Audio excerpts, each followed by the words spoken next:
আচ্ছা, আসসালামু আলাইকুম। আজকে আমার চেম্বারে একজন স্পেশাল রোগী, হ্যাঁ, অনেক বুদ্ধিমতী রোগী, তাই তো? আচ্ছা, নাম কি তোমার বাবা? সুবাইতা বিনতে সোহেল। মাশাআল্লাহ। আচ্ছা, তাহলে তুমি সোহেলের মেয়ে নাকি? জি। আচ্ছা, কি সমস্যা রে বাবা, বলো তো দেখি, কি হয়েছে তোমার? আমার কান ব্যথা আর আর কানের মধ্যে লাল আর হলুদ কি যেন। আচ্ছা আচ্ছা, তোমার ঠান্ডা লেগেছে? জি। জ্বর ছিল? জি। আচ্ছা, জ্বর ছিল, ঠান্ডা লেগেছে। এখন তোমার সমস্যা হচ্ছে কোন কান ব্যথা করে বাবা? এখানে। এই কান ব্যথা করে, এই কানে তো ব্যথা নাই। আচ্ছা, তাহলে কানটা একটু দেখি আমরা এই ক্যামেরাতে। এই যে, আচ্ছা দেখো, তোমাকে এই আগে এই কান দেখাবো, হ্যাঁ, ওই দিকে তাকাও, তুমি একটু জুম করো।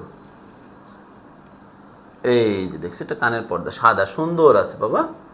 এবার এইটা দেখি আমরা, এই যে কানের পর্দাটা পুরো লাল ফুলে আছে, হ্যাঁ। ওকে, ওটা একটু ময়লা থাকে, কানে একটু স্বাভাবিক একটু ময়লা থাকবে, এটা কিন্তু পরিষ্কারের প্রয়োজন হয় না।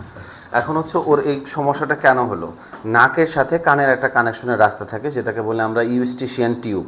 সেই ইউস্টিশিয়ান টিউবটা যদি ব্লক হয়ে যায়, নাকের সাথে কানের কানেকশনটা বিচ্ছিন্ন হয়ে গেল, তখন কানের ভিতরে মধ্যকর্ণ যেটাকে বলি, যেটার ভিতরে বাতাস থাকার কথা, সেখানে নেগেটিভ প্রেসারে পানি জমা শুরু হয়। কারণ পানি জমে তো একটা স্পেস তো যাইতে পারে না, নাক দিয়ে চলে আসার কথা, সেখানে নাকের ওই পথটা বন্ধ।